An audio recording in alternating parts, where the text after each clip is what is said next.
question for, no, Undersecretary of Treasury. Yeah, right. I'm going to vote no on the Keystone Pipeline. I will tell you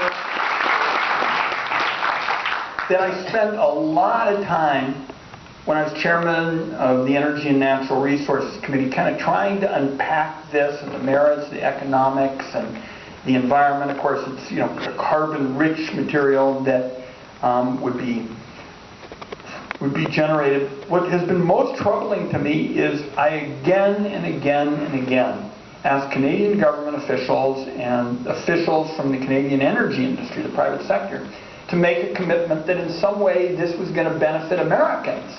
That they were going to, I mean, we always have cold winters in the east. I would say we're going to plan to ship it in the east or Pacific Northwest. You know, we've had traditionally been supply short, and they would never make any commitments. And my take on this is pipeline is going to go right through the heart of this country and go to one of the southern ports and get shipped to Asia. So that's where we are. Okay?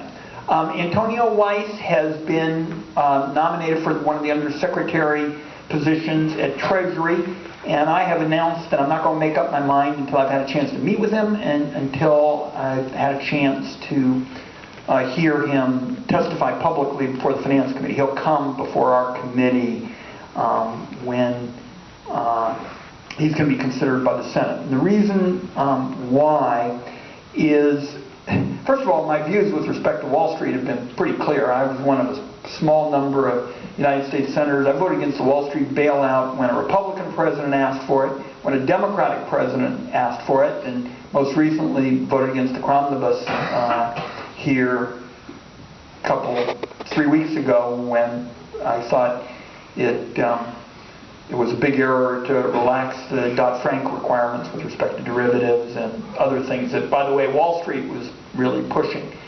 I want to hear what Mr. Weiss has to say with respect to inversions, with respect to, you know, financial regulation, and you know, I've listened to his friends, I've listened to his opponents, but I have not yet met with him in public. For some reason, the administration has not had him up on the Hill, and I actually read in the New York Times that at some point they said, well, we're going to have him meet with the chairman of the Finance Committee and the ranking minority member. So however they were computing that, I was one of the two, and I had not heard from Mr. Weiss. I want to have a chance to meet with him privately and hear him in public. I want to hear him about, I'm going to talk about inversions, which is this particular, I call it the inversion virus, you know, where somebody from Iowa merge buys somebody from, you know, Massachusetts, and all of a sudden becomes an Irish corporation in order to, you know, cut their taxes, you know, well over a third, you know, more like a half. So I want to hear his views on inversions, and I want to hear his views on financial, you know, regulation, and then I'm going to make up my mind.